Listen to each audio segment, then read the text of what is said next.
Hello, and welcome to the podcast. Thank you. So good to be here for another podcast day, a nationally Mm-hmm. celebrated day of celebration. It is indeed. Mm-hmm. We 100%. should should just make it a public holiday, you know? I agree. Yeah. International public holiday, I think, is probably the best way to do this. If we Yep. start too small, I think it disappoints a lot of people. We just want to avoid that. Sure. Yeah. Are there nationally celebrated days? Nationally celebrated days. What do you I mean? mean, internationally th- celebrated days. there's a bunch of fake ones. Yeah, like International Yeah, Speak Like a Pirate Day. right. I don't think there are any that are actually recognized by countries as Like, legitimate public holidays. yeah, I guess it would just require all the countries to agree on anything, which is impossible. I mean, Because like, I mean, Christmas is a holiday in a lot of countries, but definitely not all of them. no. Like Ramadan is celebrated in a ton of countries, but not all of them. Sure. I'm thinking Maybe like, maybe podcast day could be the first. yeah, Yeah. I'm thinking like Armistice Day, like the celebration Mm, of the end of World War One and World War Two. I don't think we have that day here. Uh, Like we have like a Memorial Day and stuff like that for veterans and whatnot, but no public holiday for taking for celebrating the end of the war. yeah, Armistice Day was the end of World War One. It's France celebrates it. Makes sense on the 11th of November. Mm-hmm. But yeah, I don't like. I think we kind of talk about it in America, but it's not a national holiday. Mm.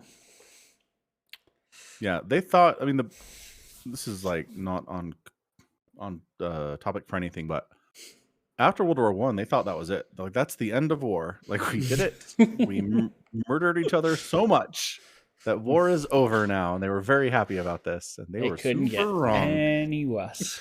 Right. Well, not just that, but they figured they were done with war. They're like, war is too horrible and too brutal, and no one won anything in this stupid war. So why would anyone ever do it again? Is what they said. They were very incorrect about that. Yeah.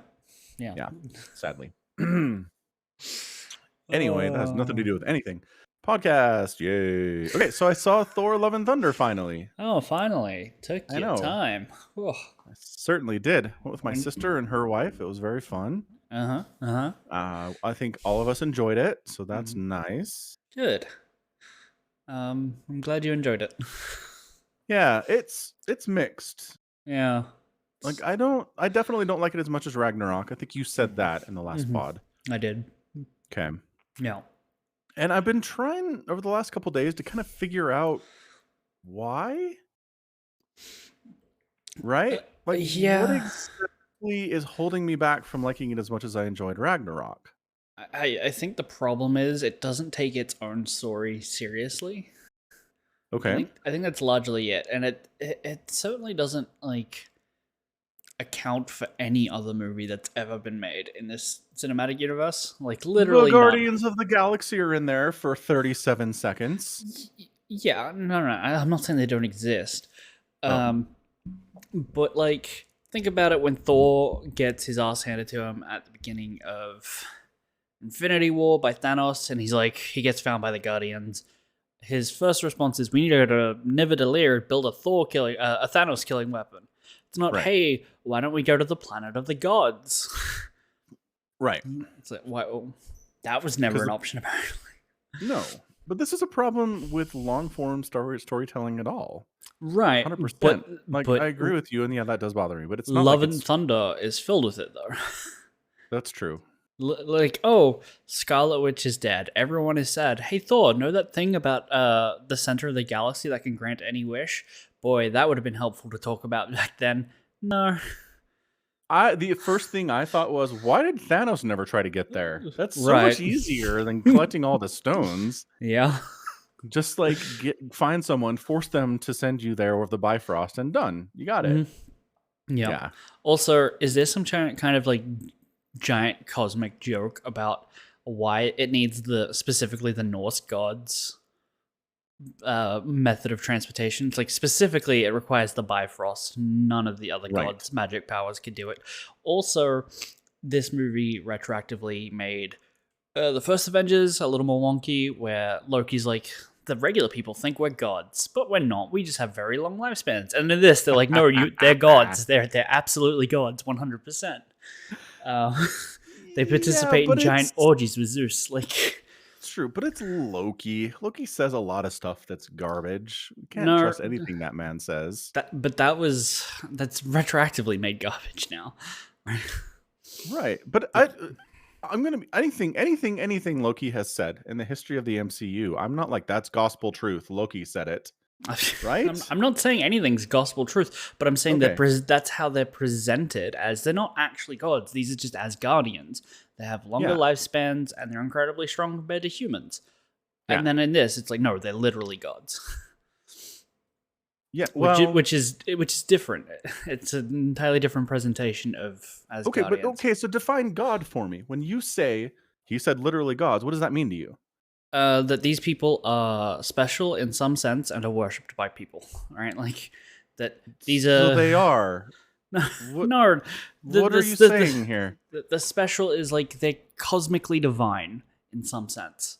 Okay, what does that mean? They're divine. I don't know how to define divinity. They are You're gods getting mad. They're changing the definition. They're and gods. You don't know what the definition okay, is. Hold on. They're gods in the sense that Jesus is the son of a god, right? Like Jesus is not on the same level as Hercules, who is also the son of a god. You know, even though you could claim they're the same thing, right? Like you understand how God in Christianity is different to what we think of as Thor in these movies, right? Yeah, because Like- God in Christianity is all-knowing, all-powerful, and cannot die. Right, but it's that sense divine, all right? Like, they treat these beings as though they're divine entities. They have magical powers that are innately given to them because they are what they are. They're not just, these are Asgards who live on this other planet. Okay, so Right. like Thanos is an Eternal. He has he's a inherent Titan. powers. He's a Titan. He's a Titan and an Eternal. If you look it Is up, he? Is Yep. that coming from the comics or the movies? comics, Okay, so but it doesn't also matter. explains why he was Literally able to beat. irrelevant. No, he was able to beat Thor without any of the Power Stones because he's an Eternal, not because he's a Titan. I had a big He argument had the about power this online. but he had the Power Stone. No, he didn't. Yeah, he did. Because the Power Stone was hidden at the Xandor or whatever. And at the start of the movie, he's literally like, yeah, we went and slaughtered all the Xandarians. They got the Power Stone. And then he fights Thor and gets the Space Stone from Loki.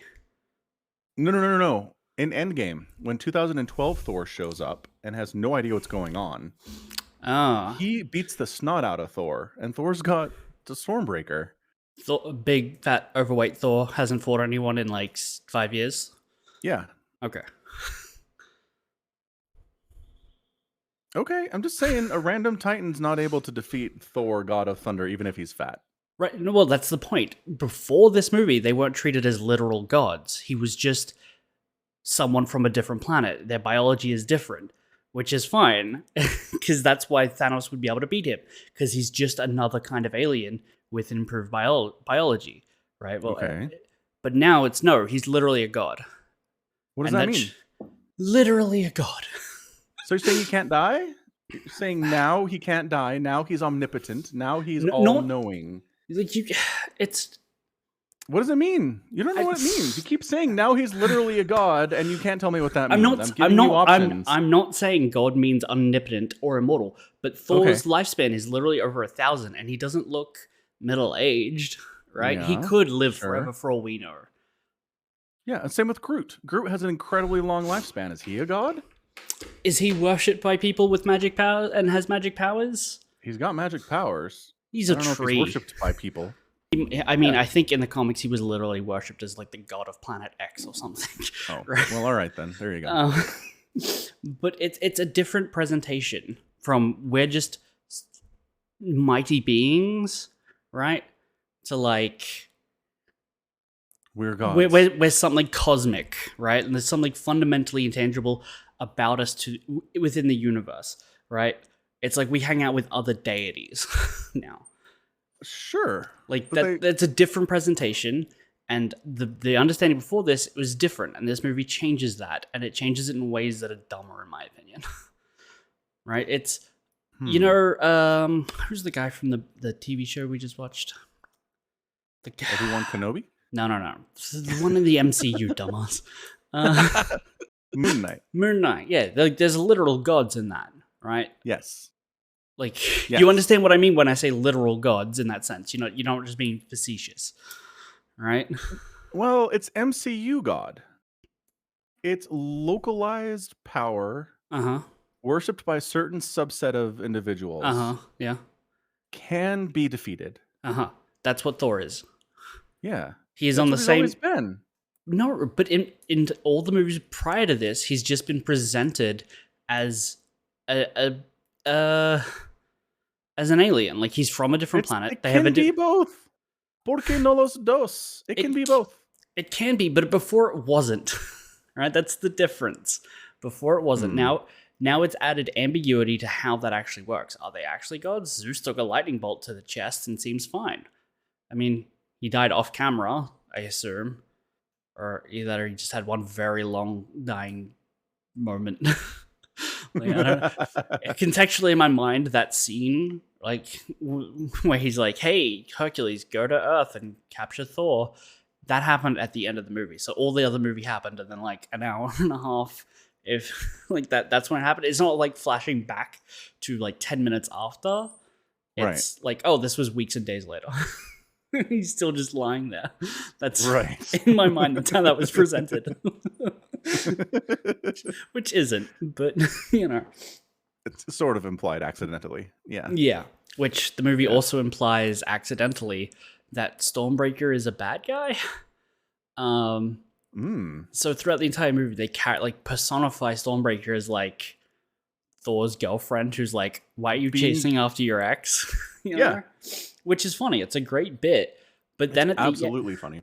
The problem is Thor talks to his axe and hammer so much and personifies them, gives them a semblance of sentience, that when he gets to the Well of Eternity or whatever it's called, where the cosmic being wish-granting thing that they need the Bifrost, he can't get Stormbreaker to stop, which he's talking to it and be like, stop, and he's like, that accidentally, I think, infers or implies to me that Stormbreaker was like, no, you keep going after your old hammer, I'm gonna open the fucking portal, just you watch.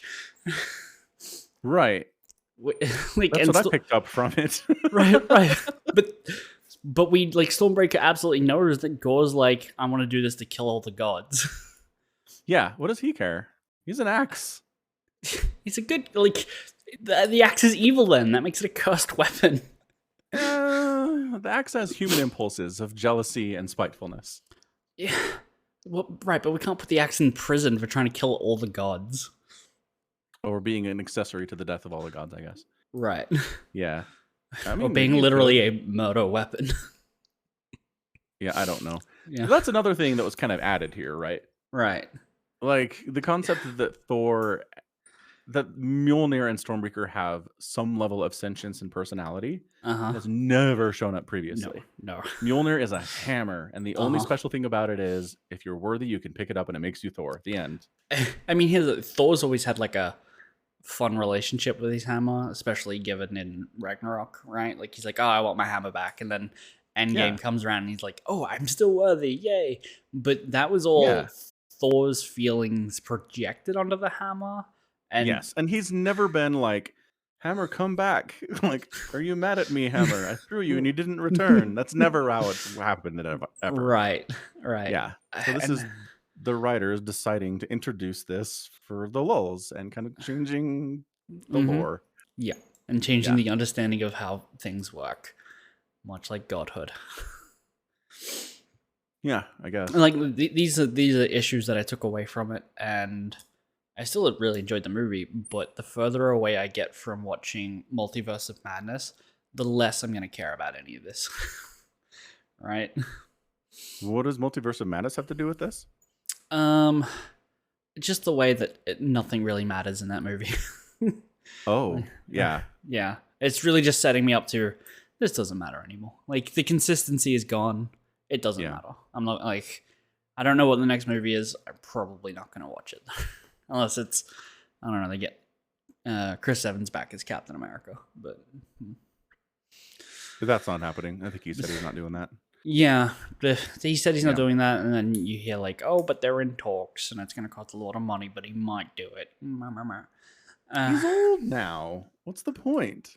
Well, they could set it in the past times.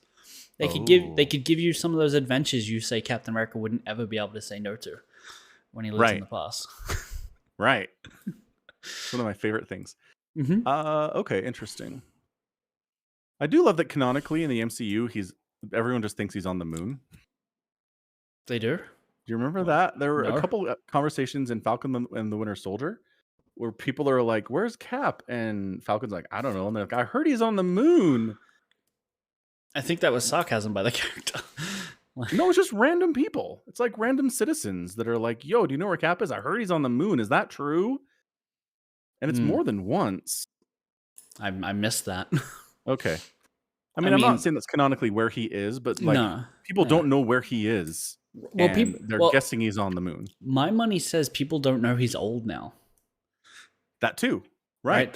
So they're just making Cap go after the Battle of Endgame. He's on the moon. No one's seen him publicly. He's on the moon. Yeah. I mean, that implies people have some general knowledge that there might be a moon base or like a moon station. I've not heard of one. Is there? That's where Nick Fury is when he's on vacation during Spider-Man. I thought he was on the Kremlin.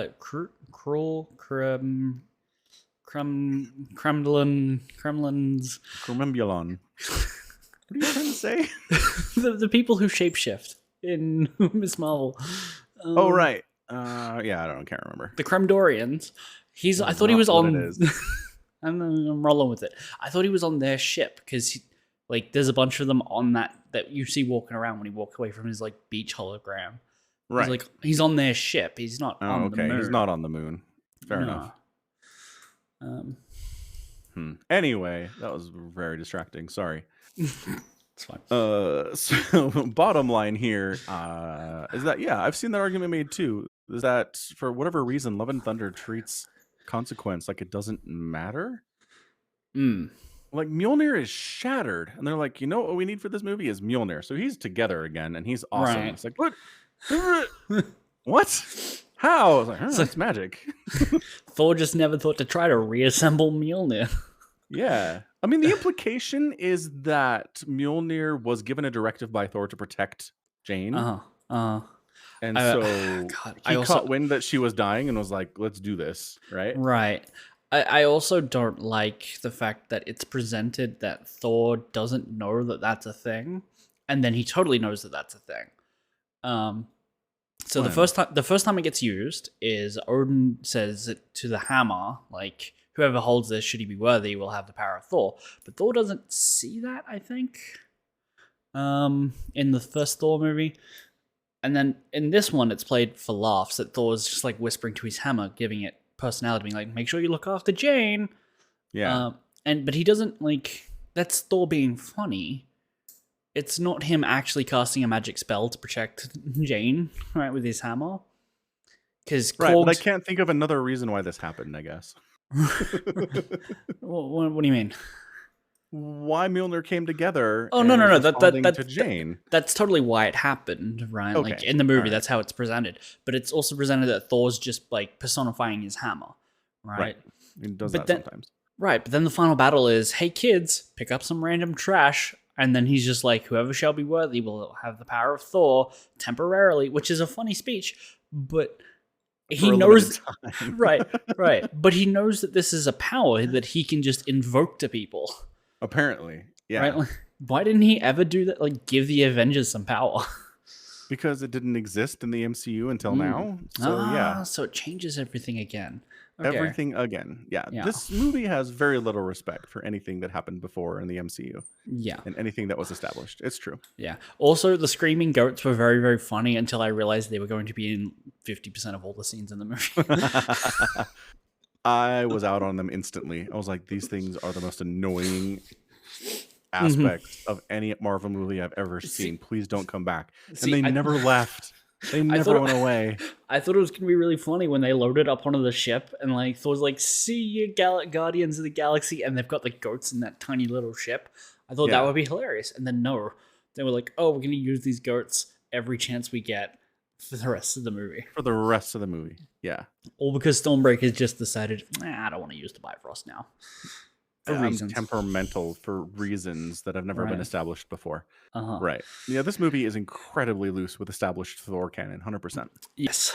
Well, and also, I don't understand. Like, I understand why Spider-Man's not in this movie, and why Iron Man's not in this movie, and why Captain Marvel's not in this movie, because budget concerns. We can't have 18 high-profile, high-paid actors be in this film.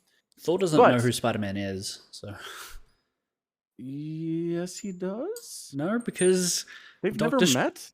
No, they've met, but Doctor Strange cast the like Forget Me All on at the end of No Way Home, so Thor wouldn't know who Spider-Man is. Right, I'm not specifically saying he asked Spider-Man for help. Right, no. The reason he's not in this film. I'm just gonna run down the list for why Thor doesn't ask for help and why certain people just don't show up. Like Spider-Man is in New York. Most of this on Earth takes place in Asgard. He has the Bifrost. Argument denied.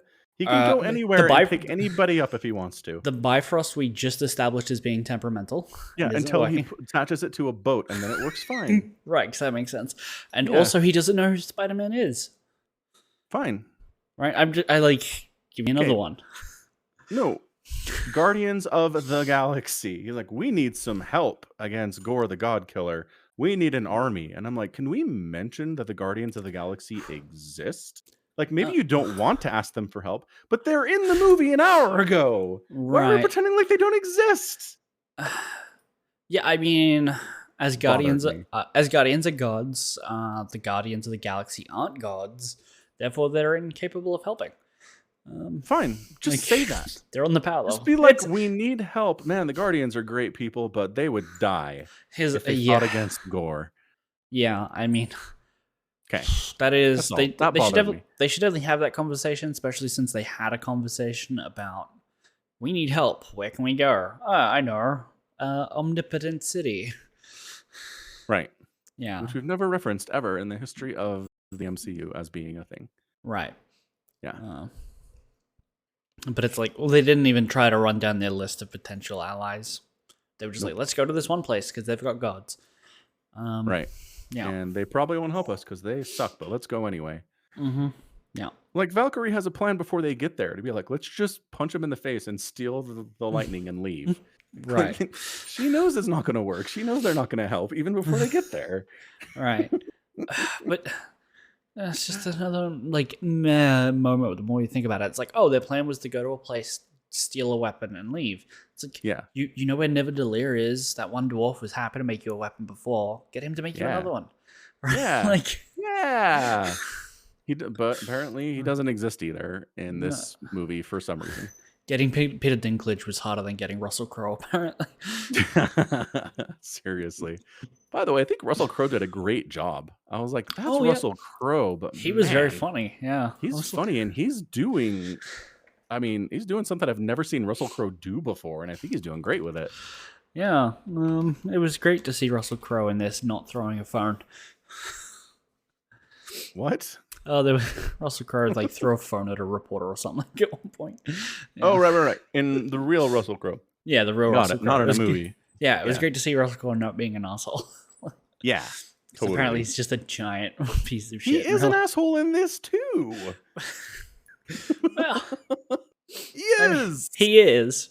He's okay. So he's method.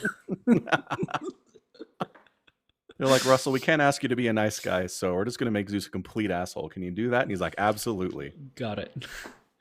I've had this part down for years. Mm-hmm, mm-hmm. All you got to do is invite people to an orgy and flick off Thor's clothes. Yeah, apparently. Yeah, I feel too hot. I'm sorry. Well, and I was a little disappointed because I figured one of the other gods would be like, you know what? That's a good cause. Let me help you. Like, maybe not all of them do. His one god's like, you know, this guy has already killed a bunch of gods. I'm kind of worried about this. Let me come with you. Hey, remember when that no-name god at the start of the movie killed the last guy with the death blade or whatever it was called? And it was like, oh, So some random god that Zeus, the king of all gods, is like, oh, this guy's just killing like nobodies, right? Like very low level gods, not even that powerful. But Right. but that nobody killed the last holder of this sword. How strong is this sword and the powers it gives? It's all over the place. That's all I'm saying. The power scaling is all over the place for sure. Yeah. How did you feel about Bao, the dumpling god? I thought that was funny. Me too. I I thought thought it was it. cute. I thought it was cute, but it was like, okay, stop cutting to it. I was like, we get it. You're very proud of this. Right. Fair. Well, that was fine. Yeah. What'd you think of Natalie Portman coming back? I thought she was great. Like, I'm I thought fine she with was her. pretty good. I'm fine with her coming back. It's a little annoying that it's like, oh, we could totally get her back, but in like Endgame, when everyone gets their victory lap, Thor Yeah. only gets to like look at her walk through a doorway. It's like, oh, Right. poor Thor. But Yeah. I thought it was great. But the problem, they needed more of her not being mighty, to really sell it. I think. Because it feels like if she just never powered down, she would actually just be fine. Right. That was my question. I'm like, okay, I get it. Using the hammer is making the cancer worse somehow, but you're dying anyway, so whatever. But if you never drop the hammer, do you never die? They did not answer that question. I mean, the assumed answer is no. The assumed answer is if you be worthy and you can lift the hammer. Also, we need to establish that Jane in this instance is worthy. I mean, even despite the fact she hit a man with a car in the first movie, and then was like, let's just leave it. It's not. You've never done anything unworthy in your life. It's are you worthy now? Oh, are you worthy in this minute? Okay. Thor's done a million bad things. What are you talking about? Then he learned the lesson. I forget what the lesson was, but maybe Jane learned a lot of lessons. You don't know. We haven't seen her in 8 years. That's why we should have seen more of her when she was dying of cancer. Yes. Also, I was just utterly distracted by the amount of makeup and CG on her face when she was thawed up. Oh, yeah. I don't know what it was, but it looked like she had a mask on. I don't know. Yeah, no, I agree with you about that for sure. Okay. Which is weird because they didn't do that. I mean, Thor's always Thor. But when he's in like hero mode versus when he's just regular dude, they just don't bother changing anything about him. He's just who he is. Right. That's kind of, I don't know. He's always Thor. He's not Thor by proxy. Yeah. Which is a change because in the comics, Thor's like, we talked about this. It's like doctor guy with. Right. He's the name of the doctor in the first movie. Yeah, or the like one Donald or something. Donald Reykjavik or something. Yeah. Yeah. That's one of the comics where he's like split personality or something where he doesn't actually know he might be God. It's very Moon Knight. It is. Like the first time he shows up, it's very Moon Knight for sure. That's some of the comics, yeah. Yeah. Anywho. So somebody pointed this out too about Natalie Portman in general, and like something about her acting. It's like she's kind of holding something back all the time. Like Hemsworth throws himself into being Thor, right? He's not hesitant. He doesn't feel weird about it at all. There's no part of Chris that is left. He is Thor when he's being Thor. Right. He's got 9 movies of being a main star. Yeah. Yeah. And he loves playing the character, and you can tell. Right. Yeah. Okay. And just for whatever reason, Natalie Portman in this movie, I definitely noticed it. She doesn't quite commit. Like there's a couple times that she's trying to be like the awkward new hero. She's trying to find a catchphrase, right? She's trying to fit in and do this thing that she doesn't really feel comfortable doing necessarily, but it didn't feel like she went all the way there. Like there's a little part of her that wasn't willing to be that awkward and that unassuming, you know? Do you think that's supposed to be Jane is trying to like make a show of being a hero despite knowing that this will end very soon because she's dying of cancer? And like all of those, like we're making jokes. This is kind of before Thor knows that she's dying. And so she's trying to put on a show about thinking about what it's like, but she can't actually commit to it. So it's like a meta thing, like a meta Maybe, not committing. Yeah, maybe because maybe. I didn't really get that myself watching her Okay. performance. But Yeah. I don't know. No, you're right. She 100% knows that this Mm, is some kind of a temporary right. relief. Hmm. It doesn't solve her problem. She hoped it would. She hoped that she would be cured, but Hmm. then the first time she let the hammer go and turned back into cancer Jane, she was like, "Ah, shit. Yeah. This did not work." Hmm. Yeah. Yeah. Anyway. Oh, and I guess just back to the kids wielding the power of Thor thing. Like, Mm. yeah, that breaks all the lore, but man, it was adorable. And that was Yeah. so cool. It was shot beautifully. It was very fun. I had a great time with it. I had fun, but I'm like, I never You think think about it too much. I never think child actors are convincing in any way, Mm, really. And okay. so those kids Is that never looked like they were in danger or actually scared or like hadn't been fed in a day and a half, right? Like, or had been trapped in the outside of a space cage, right? Like, like they should be like dirty, greasy, grimy kids who've maybe eaten the fat one. Um, you know, That's fair. uh, That's a so good like, point. the kids never really bought it. Well, for me, like I never bought into it. It was fun. Like I like seeing cool superhero powered people do cool superhero powered things, and the kids definitely tick that box. I wouldn't say no to watching it again. Hmm. Um, Fun fact: the little girl who gets revived at the end of the movie Yeah. is actually Chris Hemsworth's daughter. Oh, that's adorable. Yep, and I his did other not know two that. kids also make cameos in this movie, Are which they little is Asgard kids? no, when Korg is giving like one of his 5 narrations about like this is the story of Thor, the Right. little kids that are running as like young Thor, those are his other 2 kids. Oh, that's Yeah, fun.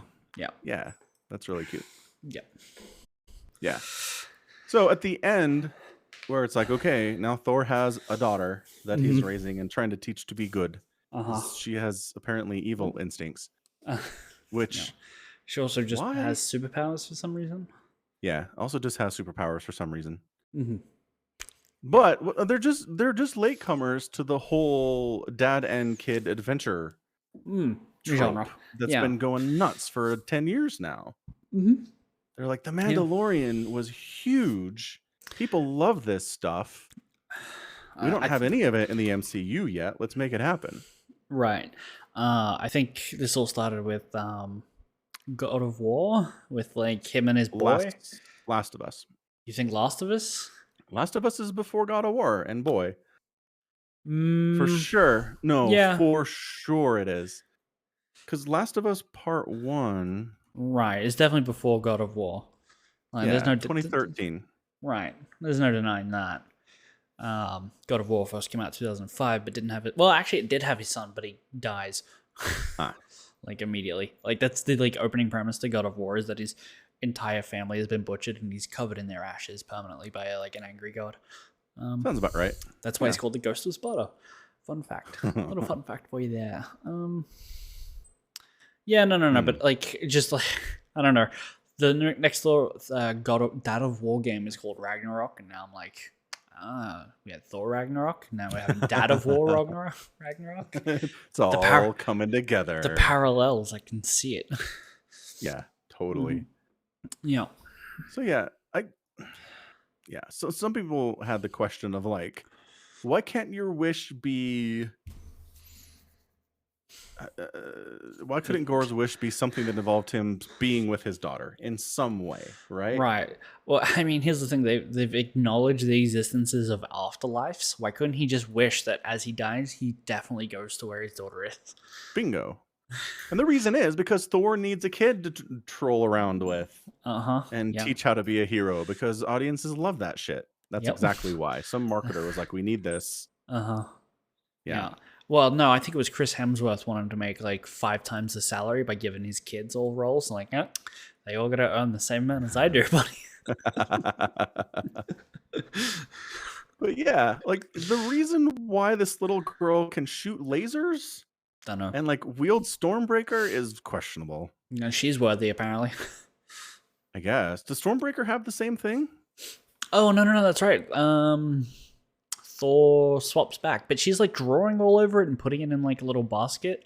So I assume she could pick it up to do that. Otherwise, Thor would know where it is. Oh, that's true. Okay, she can wield Mjolnir then. Yes. Is the implication that all children can? Does it turn her into Thor when she picks it up? No, I don't think so. It should. Like, canonically, it should. If it turns Jane into a Thor, it should turn her into a Thor. Yeah, 100%. Also, I would never give kids don't give kids access to dangerous weapons. Right? Like, this is a real metaphor for gun control coming in just a minute. It's bigger than she is. Right, but it can open the power of the Bifrost. Imagine she gets mad because Thor's like, no, I'm making flapjacks for breakfast. And she's like, no, I don't want flapjacks. And so she disappears and he's left Bifrostless. Or she doesn't know how to control the Bifrost. And in the first movie, they say, unleashing the Bifrost permanently could destroy a planet. She just goes around cracking planets. Right? See, but again, these are questions that nobody on the writing staff asked. Nobody did. Or these were questions that they were like, is that the right tone for the movie? Parallels with gun control and destroying planets with children getting thrown like hissy fits. I don't think that's the right tone that they were approaching. No. And it's just not like children being trained as warriors. That's what Thor's childhood was. Mm-hmm. So he's not going to be like, she should be a child. It's like, no, she needs to learn how to kill stuff now. All right, that's what all the other Asgardians are doing. Right. I can't raise my daughter to not be a warrior. I'd be a bad dad. Right. Yeah. I did really love the Sif moment where she's like, I will go to Valhalla. He's like, well, technically you gotta die in the battle to get the Valhalla. But also, like, she doesn't know that. Come on. Like, I get you need to explain this to the audience, but don't make Sif an idiot. Right. But I went and saw this with my brother, and I was on the ride home. I was like, didn't she die after the battle? Yes, that's what I thought too. I was like, she didn't die in the middle of the battle. She died 10 minutes later from cancer. It wasn't because of the battle. She lost her fight with cancer. Yeah. Oh, the battle was with cancer the whole time. Mm-hmm. Oh, good call. Yeah, that's it. So she goes to Valhalla. Right. Which is devoid of anyone except for Heimdall. Imagine that. He spends his whole life as a gatekeeper at Asgard. He dies, goes to Valhalla, and they're like, so do you mind watching the door?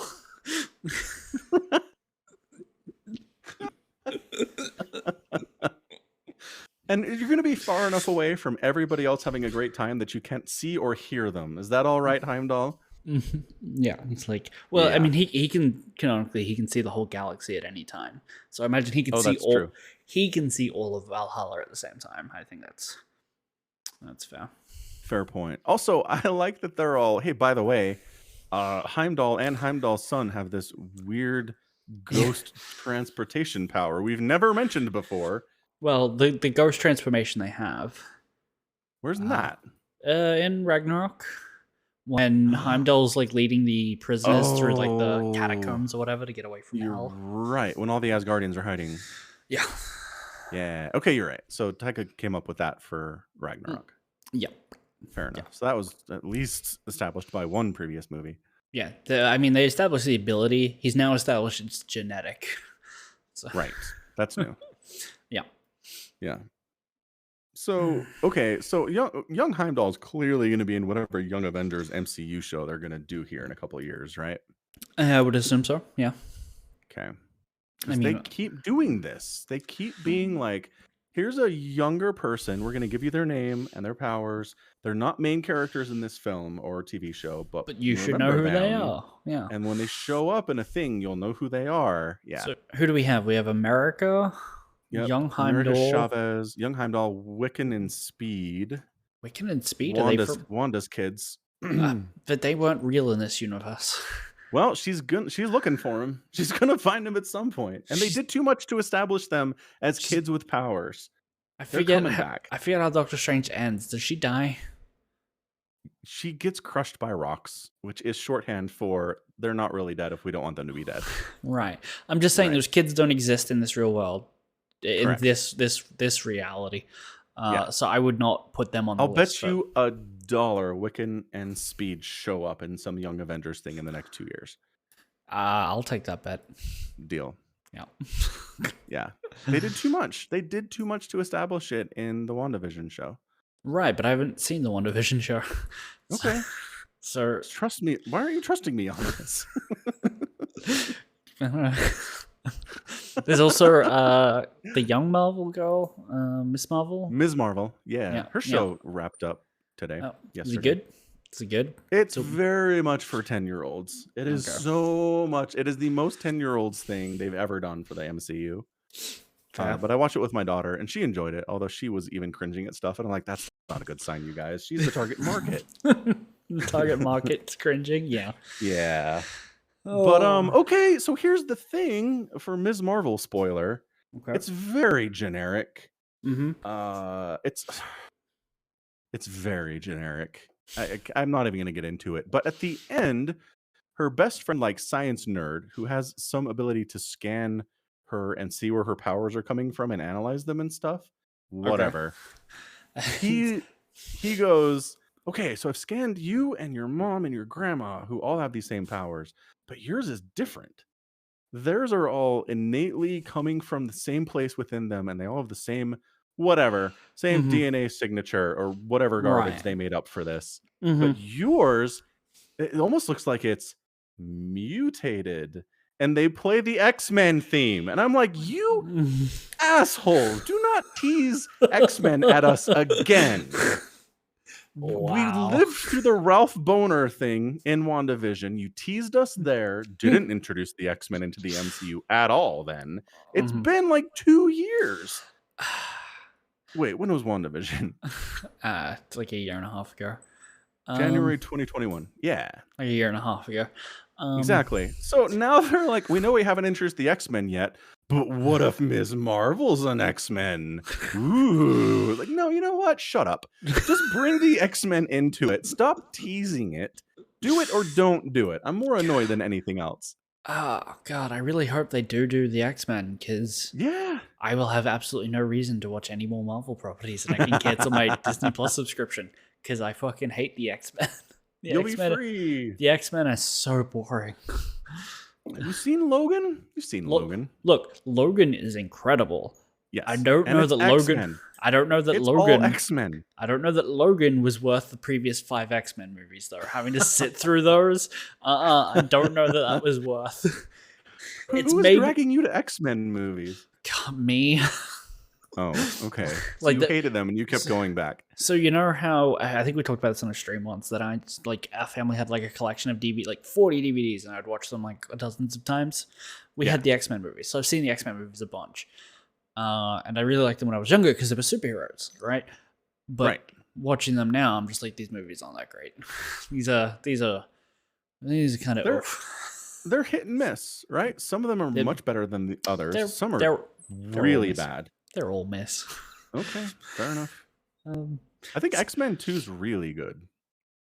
I think X-Men 1 was okay, and it's fine because it's like the first modern superhero that's trying this whole realistic comic book movie thing. And it doesn't really succeed, but it's the first attempt, so I get it. But 2, I really think they nailed it. No. Anyway. 2 is the one I remember the least about every time. Like, all I can remember is like these giant floodways or something in like a Canadian lake. That's kind of all I get when I think of X-Men 2. Yeah, no, fair enough. That's like, it invokes nothing within me. Okay. But Logan's great. Like, yeah. Logan, and maybe if I like squeeze in Deadpool movies, it might be worth. Deadpool's a lot of fun. I like the first Deadpool a lot. Yeah, you know, like the second one? Second one's fun. Second one's fun, but the first one's like groundbreaking-y. Yeah. Yeah. The first one, I mean, it's just so much. They announced a Deadpool movie, and it was like, okay, there's an 80% chance they screw this up. because it's Right. Fox and they don't know how to do any of this stuff. Hmm. And then it was amazing, and it was like, wow, okay, all right, way to go. The expectations were so low, and they just blew them away. Mm-hmm. And most of it was Ryan Reynolds because he loves Deadpool and he did the Deadpool. Yeah. Yeah, it helped. Do you know the story about how he had to leak the trailer to get it greenlit? Yes, that's a great story. Yes, it is. Yeah, so Ryan Reynolds, thanks for bringing us great Deadpool stuff. Mm-hmm. Yeah. Yeah. Apparently, there's a Deadpool 3 coming. I'm not surprised. First two made a bunch of money. Yeah. Actually, I want to look at this real quick. So, I mean, look, Logan is a great example of you can make a great movie from any source material. You can take something, some story, some characters that are not necessarily widely beloved, and you can make it great through good writing and good acting performances and good directing. It's hard, but you can do it with anything. So Deadpool 1 made about $800 million and Deadpool 2 made about $780 million. So yeah, it held up. Guess how much Logan made at the box office? Ooh, I don't know. So hold on, I'll give not- you the budget. You don't look it up. Don't look it up. I can see you Okay. typed it. Okay. The budget was somewhere between 97 million and 127 million, which Okay. boy, that is a big discrepancy. That's Yes. yeah. But why yeah. do they not have a more specific number there? I think it depends on whether or not they include the marketing as part of the film's budget. I think that's what that is. Oh yeah, right. Okay. Yeah. It was it was really popular. A lot of people were talking about Logan. Mm-hmm. It got good reviews too. Yeah. From the critics. So I'd say it made at least 400, 500. 619.2 million. Okay, 619. Nice. Yeah. So not as much as Deadpool, but like 5 times its budget. So that's pretty good. Yeah, it's pretty great. I should watch Logan again. Logan's another example of old gruff dad with young daughter. You have to teach how to be a thing. It's true. Yeah. Holy smokes. Yeah. The thing I like most about like Logan and Deadpool, it's like, oh, R-rated superhero movies can work. These don't have to be like, oh, punch but no real blood, or there is blood but you don't see the punch, right? You know, Right. It's like, oh, these can be gritty and dark and fun. Totally. Fun for adults, I should say. Yeah. They don't all have to be for 10-year-old kids. They just don't. Nope. Or 15-year-old kids. Nope. Whatever. One thing I actually read about Love and Thunder was that there were more scenes shot or planned where Christian Bale killed a bunch more gods instead of just kind of seeing the aftermath, right? That would be good. It would be good. I think it would help the movie if they did that. But then Disney was like, no. What is it? I think it would really sell the gods in Omnipotent City being like, no, you can't leave.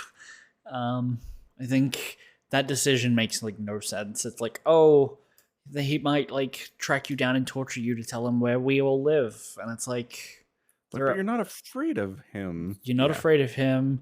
Also, there are presumably other gods out there that like not everyone's here at this meeting. Mm-hmm. What if one of them do it? Right. Yeah. Yeah. I don't know. It doesn't make any more sense. But if you have like, oh, here's Christian Bale killing like 5 or 6 more dudes, would probably make him give him more of a reason. Like, no, we're on like lockdown. Like, we are. He's scary. We are Simon Pegg at the Winchester, waiting for this to blow over. You know. Yeah. Yeah. Well, and I mean, I don't understand. So, like, killing people-looking gods, fine. Disney censors can get mad about that. But that huge giant one where Sif is? How is your taking that thing down considered offensive to family values at all? It'd be like a video game. Yeah, don't know. He's like hacking at its ankles. Die. Well, I mean, I think if you actually look, all of the damage is done to like the cranium area, like it's on the top of it. So like, jumped onto its head. Yeah, I'll throw a big rock at it or something like.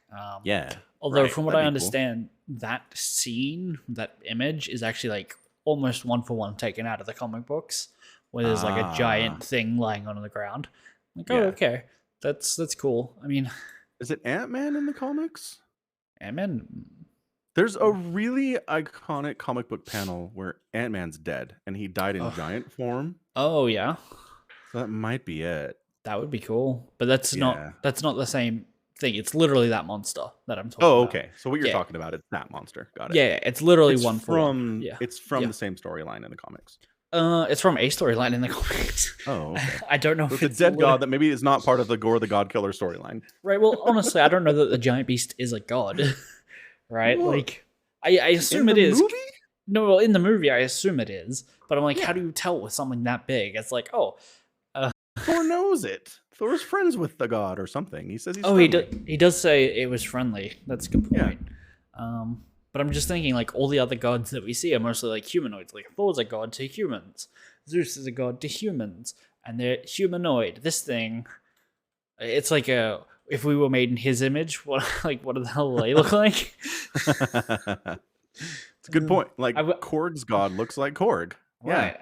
And so that giant beast thing, I would love to see who it rules over or like Just protects. a bunch of smaller giant beasts, I guess. I guess. I guess. Yeah. Reminded me of Elden Ring. There's a lot of huge giants you have to kill in Elden Ring. Fair. That And doesn't sound like Elden when they Ring. die, they look like that. They fall over and go. But then their bodies disappear, so not quite the same. Anyway. Yeah. Yeah, I don't know. There's just the Marvel doesn't know what they're doing right now. They're just lost. Maybe. Like by this point in the Infinity Saga phase of the MCU, they'd introduced the threat. Mm-hmm. And sure, it was going to be another 5 years before we like did anything with it, but at least they had an idea of where they were going. Right. And with this, I don't know where they're going. But that's the thing. They've said there isn't going to be one like unifying threat for all of these movies. It's like we might have the next big villain, which I did see some like headlines being like, "We're going to announce what the next big villain is at Comic-Con or whatever," and then I didn't see anything more about it. What about King? What about King the Conqueror? We introduced him in Loki. They introduced Adam Warlock in Guardians 2, and we still haven't seen anything about him. I don't know if they're ever bringing him in. Like, that was so long ago. I don't know. I'm still waiting for them to bring in Rom the Space Knight. So Loki was a year ago, and they're like, all right, the universes are splintering, and Kang's like, we'll see you soon. And it's been a year, and no one has said the name Kang in a year, let alone have shown him on screen doing anything. I mean, the Avengers was in like 2012. Yeah. And that's when they first like set up Thanos as a thing, right? That's when they showed Thanos for the first time on screen, yes. Right. Before that, it was like, oh, these are the Infinity Stones. If you know, you know. And yeah. Endgame was what, like 2018? So 6 years. You still got another 5 before you see anything. Well, Infinity War is when he shows up and starts kicking ass. True. When was that? Infinity War came out in... That was 2018. 2018. And then Endgame was 19? Yeah, 20? that sounds 20. I think 20 or... No, I think it was 19. 19. Yeah. 2019. Yeah. I was going to say, Endgame didn't seem like a pandemic movie. Right. Yeah. I do remember feeling like it was going to be a long time before it came out, though, because Infinity War, I don't think, had they told us when Infinity War came out? They're like, we're going to have this split into 2. Yeah, we knew that for ages. Okay. That the last one, because it was originally going to be called Infinity War Part 1 and 2. And then they were like, just kidding, those were temp placeholder stuff to not spoil it. Yeah. Yeah. Okay. Yeah. I gotcha. Anyway, so I get that they don't want a big bad, but if Kang's not a big bad, I don't know what he is. Well, it's not that they don't want a big bad. They're going to have one, but it might not be as all-encompassing as Thanos was. Because Thanos was literally, oh, here's all of our movie stars in one movie, right? Like, we're going to spin 19 plates and make it work, and that was incredible. And it was awesome. Like, yeah, we might do Kang, he might come in, but Thor and his daughter might not show up, right? Like, that's just kind of the way it's going. That you might not see everyone in everything ever again. Because it would be way too expensive to have everyone. They made $1 billion. They can afford to pay some actors. Yeah, I don't know. Whatever, I think those actors are wising up to how much they're worth in these movies if they had like massive hits. Maybe so. Yep. I don't know. I'm curious to see where it's going to go. I'm not quite to the point where you are. It's like I'm out. Well, it's just like the first 10 years, everything was consistent-ish, right? Like they cared. Thor 2 is bad. Yeah, like not. I don't mean movie quality. Like there were Oh, ups and downs in movie quality, but the okay. world was treated as though everything had a kind of sense to it. Everything like mechanically worked and gelled, and then it just doesn't anymore. Right? Like Ragnarok. Yeah. I don't know Ragnarok. Love and Thunder does not care what the established precedent for things is, and that's fine. It's a fun movie, but it doesn't mean it matters anymore. Right. And it just bugs me because I thought that's what Feige was really good at, was making sure that the universe was cohesive and stuff that Mm, happened in Iron Man 1 mattered and hmm made sense and would get brought up again in Iron Man 3 or mm, in Civil War or something, right. But if that's not being it's not a priority anymore. I don't know what we're doing. I don't know. Is Yeah. Kevin Feige still working on Marvel Cinematic Universe, or is he like? Yeah. Yep. Has he moved on?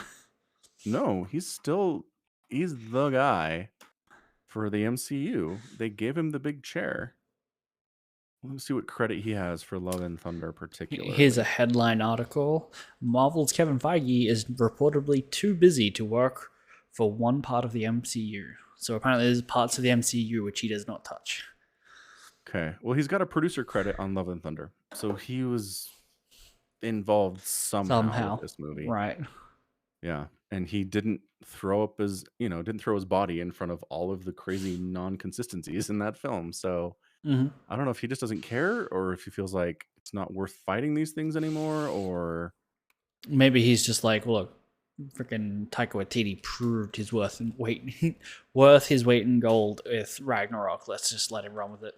yeah, he fixed Thor. He can do anything. Let's let him go. Yeah, Right. maybe. Um, Maybe. All right. Well, we'll see what happens. I don't know how I'm feeling about stuff. mm, just wondering. One sec. Okay, so damn it, Wikipedia, why are you no good? If they don't You're list looking whether or for not he was like producer or executive producer on these other movies, because I'm sure he had like some part in greenlighting everything, essentially. right. Like he's deep in everything, but Wikipedia stops listing whether or not he was an executive producer in 2012 when he was working on The Amazing Spider-Man, which was not a good movie. Um, No. so yeah. Does he have executive producer credit on Spider-Man? Yep. He also has an Oh. executive producer credit on Fantastic Four, Rise of the Silver Surfer, Spider-Man 3, X-Men The Last Stand, and Fantastic Four. None of those are good. Exactly. Hmm. Yeah. So, Curious. Yeah. yep. Yeah. All right. Enough MCU. Yeah. Enough MCU. We Mm. Have we talked haven't about talked about the J? boys on the podcast, have we? The We talked boys. about it on Discord. Yeah, I don't think we have. It was good. I It was mean, pretty good. it was good. It's like nobody died, and that's kind of an issue. We'll cover like the cliff notes. Number Right? one, nobody died, and they're back where they were at the start of season 3. They're like, we got to Uh, take down Homelander. no. But Well, mostly, yeah, but no. yeah, Because at least at the not start of season entirely. 3, they had Ryan like, oh, if we just raise this boy properly and keep him hidden. Yeah, that's true. And at It's the not start of entirely different. And like Vought is in shambles at this point compared to where they right, were in start of season 3. I saw on the Reddit, someone pointed this out on the Reddit. The final episode, which is incredibly packed, incredibly busy, Yeah, does not feature Stan Edgar and whether or not he's still making moves because he's like out right, on bail and whatever. But right, it's like it was so busy, he's just not in it. right. um, so They it's don't. that. Yeah, they don't talk about him either. Like he's just gone entirely. Yeah. So that's interesting for sure. Yep. Oh, but really, really good. I really enjoy things that can make characters' positions switch in like on a dime, but make it work. Like Yeah. Butcher and Soldier Boy are here to kill Homelander, and then oh, one thing happens, and now Butcher's fighting Soldier Boy. It's great. I love those kind of like twists that totally make sense. I do too, but like, I get that you're upset. Soldier Boy was gonna try to well, he did smacked Ryan across the room after he got lasered, and it's like, Right. okay, take Ryan, put him in another room, and then kill Homelander. Why is this now we need to kill Soldier Boy, man? Kill Homelander, and then work on a way to kill Soldier Boy if you want to.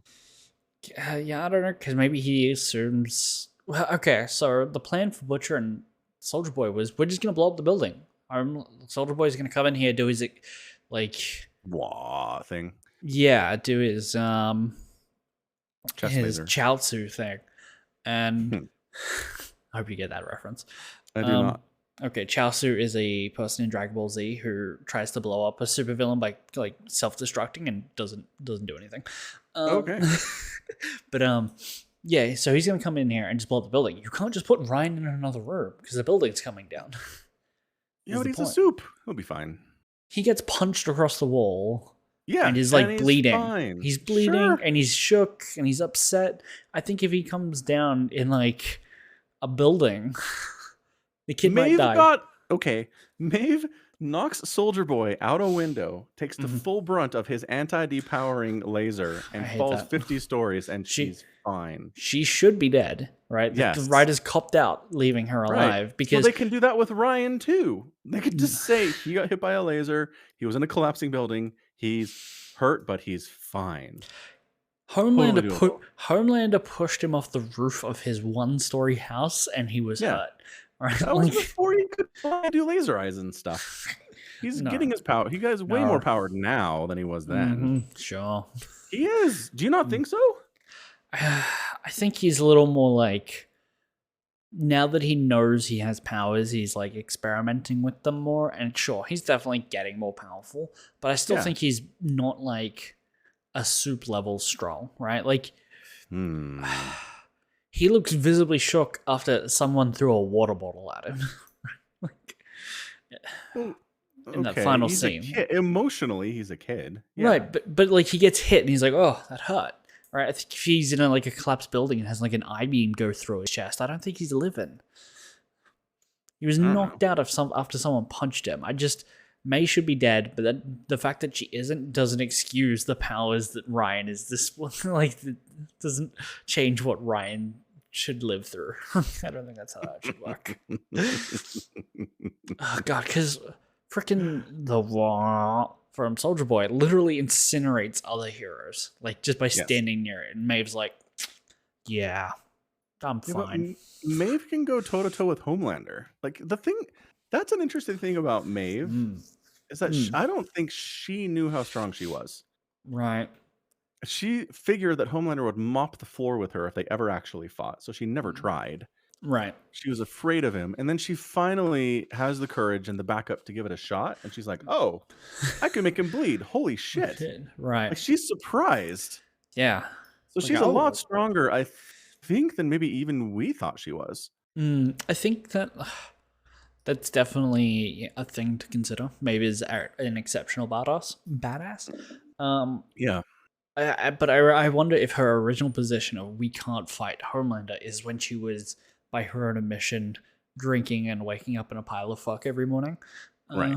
So back then maybe she couldn't, and that belief was genuine and accurate at the time, but now it isn't, because she's been like, I'm sober 6 months, I've been training every day, maybe I can buy you a minute. Maybe. And that's an interesting thing that Thor also gets into, right? Is that superpowered individuals, if they get out of shape, they're not as powerful as they normally are. What? How does that have to do with anything with fat content? Like, really? And they're both very clear about this. Like, Thor works to get back in shape, and Maeve works to get back in shape. Well, I mean, they're muscles, right? Like, you got to train muscles. Yeah. But like, I always figured, I don't know, your superpower is a superpower. Does getting physical muscles actually enhance it that much? you assumed that Thor's powers were were divinely innately about him and like come from somewhere. They weren't like from biology or something, like an alien. I don't know. I'm thinking about Spider-Man 2, right? Spider-Man gets bit by a spider and he Uh-huh. gets swole. Yeah. Can he get fat? He does, because in Into the Spider-Verse he does. It's the Uh, same thing. And he's not as good a Spider-Man because he gets fat. I would assume so. Yeah. Like, Yeah, this is a consistent thing. yeah. Interesting. I, I feel like this is obvious. I just didn't realize how widespread this concept was. That's all. Who knew physical abilities was tied to their physical state? Well, The Incredibles too. Mr. Incredible gets fat, being a suburban dad, and he gets back into shape, and he's a better superhero because of it. Yep. Yeah, It's true. Huh. All right, I guess that's just consistent in the superhero world. Yep. Is that physical fitness? It doesn't make you super strong, but it helps you be better with your super strong. No. Okay, so being obese does not exclude you from superpowers or super strength, but it, like anything else, helps if you train for it. Because like Thor, when he's big and fat, is still super powerful and like fights. Gets his ass kicked by Thor. Yeah, I mean Thanos. I mean, he gets his ass kicked by him, but still, he got his ass kicked at the start of the Infinity War. So even when he was thin, he got his ass kicked. Like, you know,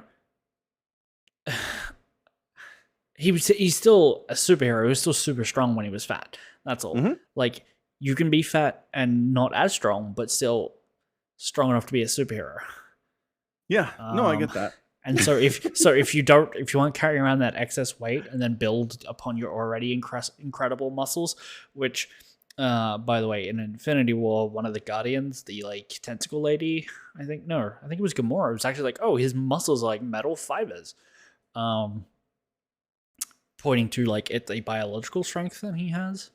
Like his biology is just different, and he's super ripped because of that. I don't know where I'm going with this. I forgot, but yeah, I mean, no superhero universe has any interest in answering these questions for us. Oh no, of course not. If a superhero works out, they're better at superheroing. The end.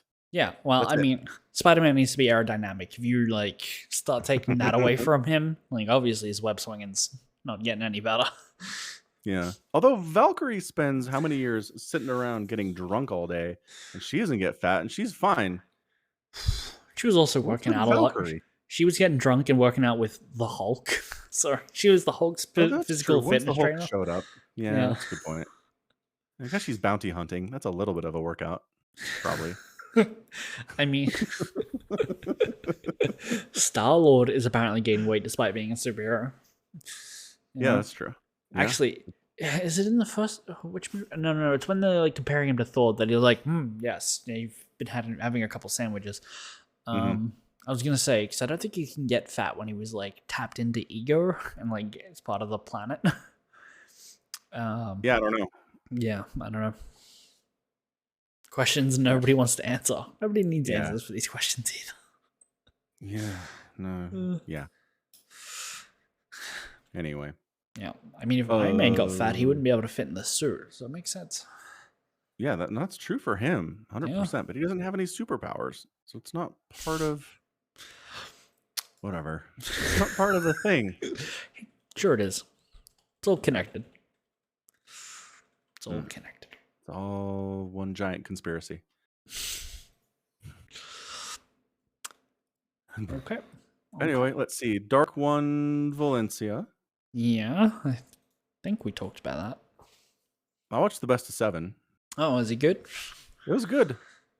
Dude, there was one game where Dark was going like Swarm Host, Roach Ravager, Baneling, and had Maru contained on 4 bases, and Dark had like 7 for 20 minutes. And Maru could not move out. He couldn't get any drops going. He was just dealing with Swarm Host attacks and Baneling Roach Ravager attacks over and over and over and over. And I was like, There is a point this game could get to where Dark just runs out of money, and Mario walks across the map and wins if this goes on long enough. Was this 2,000 atmospheres? I feel like that one's always a split map between Zartaran. Well, they were using weird maps. Were they? They weren't. It wasn't the ladder pool. Oh, I need to look at this. What maps were they using? It was like the one map was called like Inside and Out. I was like, what the? Oh, yeah, Inside and Out. I'm looking at Cosmic Sapphire, Data Sea, Moondance, Stargazers. They're all not ladder maps. No, they just picked a bunch of maps. Yep. So I don't remember which one it was in particular, but yeah. I mean, I can look it up. Well, actually, I can't because... Wait, hold on. Match. You said this was... yeah.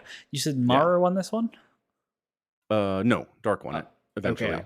If Dark won it, it was either Waterfall, Cosmic Sapphire, Data Sea, and Stargazer. One of those four.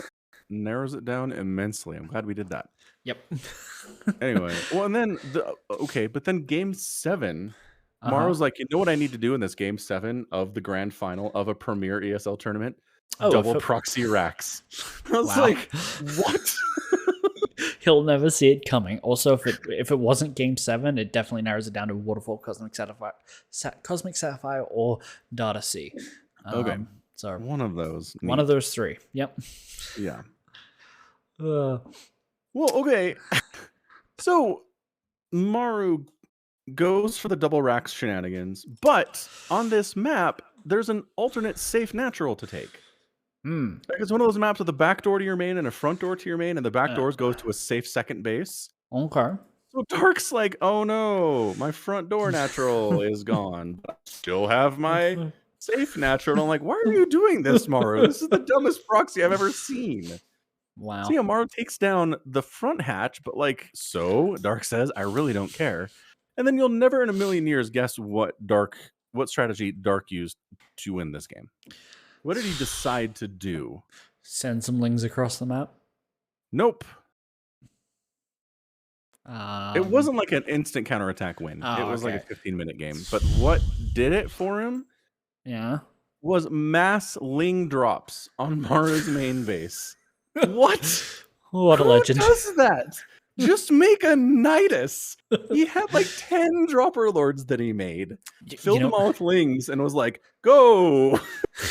Dropper lords don't scream. Like, it's true. I couldn't believe he did that. He was like, dude, really? You're going to like double proxy racks me in Game 7 of Valencia? Right. And guess what? I'm going to doom drop you, bitch. Yeah, let me do something equally stupid. Maybe it'll work. And it totally did. Because Mario was like, who does that? I'll allow it. Yeah, it was a really fun, stupid series for that reason alone. Yeah. Good stuff. Good stuff. Then I watched the latest GSL. Yeah. Still going. Still on Never ends. 2. Yep. Group stage 2. Because, yeah. Yeah. I mean, it just keeps going. GSL never ends. Yeah. Yeah. Yeah. But let's see. Hero looked great. Did he? Hero took down Maru. Hero killed DRG. Hero killed, I think, Sue as well. Gets out of his group first. Only a instant seed into the semifinals, which is pretty nice. He did Adepts too. Oh, he did an Adept build, and I was like, nobody does Adepts anymore. That doesn't work. And Hero's like, shut up. It totally works. Look. He didn't like. Did he do like an Adept Glaive all in? Is that what we're doing? Oh wow. Yep. That shouldn't have worked. I think it was in Dongregu, and I think Dongregu just like, who does this anymore? This doesn't work. So he wasn't quite ready for it. It was like, all right, well, yep, hit that time. Yeah, that's rough, buddy. Yep. Sue 2-0'd Jean looked pretty good doing that. Poor Jean. Yeah. Getting 2-0'd. Yeah. Took one map off of DRG the entire group. He had a tough day for sure. Then Dongregu took 2 maps off Maru, straight up 2-0'd him. which is weird. I guess Maru is not feeling it. I don't know. Well, he tried meching. He tried just opening mech against Dongrigu. Honestly, and Dongrigu was like, no. here's the thing. Even if Maru lost his, like, this half of this group, because the groups are played in 2 stages, even if Maru had lost both of his games, which was versus DRG and Zhao, he lost 2 over DRG, putting him in second that he got out. If he had lost 2 over Zhao, he would have been third, and he still would have gotten out of the group. So I don't think he needed to even try here. And so if he was like, oh, I'll just mech it, do something weird. And if I lose, so what? So what? Yeah, like he was literally in no danger because he went 4-1 in the last one. So he was in first place before this group. So he was fine. Yeah. Yeah, no, you're probably right. That's not something that Testosa talked about, but you're absolutely correct. It was very much a situation where he didn't have to show anything. Right. Yeah. It's like, oh no, I get out in the second versus second round, best of 5 just before the semis. Like, oh well. Yeah. Right. Not worried about it. No. Anyway, Group B is tonight. It is 3:30 in the morning. Yeah. You gonna get up? Yeah. No. You gonna stay up? No. I don't know. Plot I'll twist. watch the VOD tomorrow, just during the workday. Smart. Yeah. Yeah. Smart. Not that work's been busy or anything. No? Have I told you this story? Probably not. I don't think so. So testing at work for our cloud product is 2 stages. So I did the first stage with everybody, and then for the second stage, I was on vacation because I had this scheduled like a family thing forever. Right. And it was the first time any testing like this had been done on the cloud without me being there at all. And it was like, I'm a little worried about this, but I don't know. Team, they know what they're doing, right? Sure. So I get home after a week of being away, and they're supposed to have the testing done already, and they're not, and that's fine. Like sometimes they find stuff and it delays them. So I get home and I'm like, okay, I'll help them out, wrap this thing up. We'll get it done. We'll get it shipped. No problem. And all 5 of my ongoing test machines to this cloud are broken. They're not accepting new files. I can't virtualize them. It's broken. And I'm like, hey guys, so I know it's late and I know like this is a thing that you're hoping to push soon, but seems like a huge problem. I'm really worried about this. And so we got to the devs in charge of that part of the code, and they were like, nah, it's fine. It's a problem that showed up. We fixed it. Yeah, your machines are broken, but that's because they were here during the problem, but the fix is real and it works. And so if you just delete your machines and resend them up, it'll be fine. And I was like, oh, well, okay, that sounds great. I'm glad you already found this problem and fixed it. That's great. So then we push it out to Australia, and 800 machines in Australia are now broken exactly the same way all my machines were broken when I came back into work. So the last 3 days have just been 4 days of just been firefighting and trying to reproduce the error, and how do we fix this, and how do we test it super well to make sure that it's fixed now and in the future. And it's been just a mess. So very exciting times at work recently. Sounds like you need to get on a flight, come down here and fix those machines.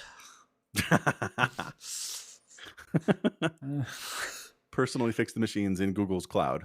Like show up at their data center, be like, hey, I'm here to fix the machines. And they're like, who are you? I'm the virtual machine repairman. One of your customers? Yeah.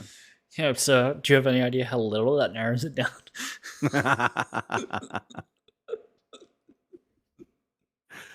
Seriously. Anywho, yeah, that's about it. I think that's all I have to talk about today. You have anything? Not particularly. There was a thing that you reminded me of when you're talking about how there's a kid who's like Miss Marvel's friend who can like scan her by like detecting her. There's an new anime this season called I don't know, some dumb shit. It's not looking like it's good. Parallel World Pharmacy, where a guy who's like a pharmacist or like a cancer research scientist dies from overwork, and then gets reborn into another world as like a pharmacist. But Died from overwork. Yeah, like he was sleeping for like 20 minutes a day in his office and stuff. Well, it was rough. But one of the magical abilities he gets is to go like this, and then he can like see people's injuries when he goes. He's like, oh, and then when he diagnoses it, like the color of like that person's injury changes in his like magical scan eyes. It's really stupid. They play it completely straight, but. It's oh god, it's making me Amazing. laugh. Yeah. So that's about it, I think. All right, good. All right, so that's going to be it from us today then. This has been Somicron and Falcon Paladin with another edition of the Falcon Paladin Hour. You can support the podcast directly at patreon.com/Somicron. You can do the same thing by buying merch from falconpaladin.store. And also you can watch us live at twitch.tv/Somicron, usually on like a Tuesdays night Eastern time in the US and Wednesday afternoon in Australia. 11 a.m. Yeah, 11 a.m. Not afternoon. Late morning Australia. Yep. And you can find VODs on YouTube. If you just search the Falcon Paladin Hour, you'll pull up Somicron's channel there too. It's true. Good. All right, cool. So again, thanks for hanging out with us. And until next time, stay safe and stay healthy. And above all, you take care of yourselves. Goodbye.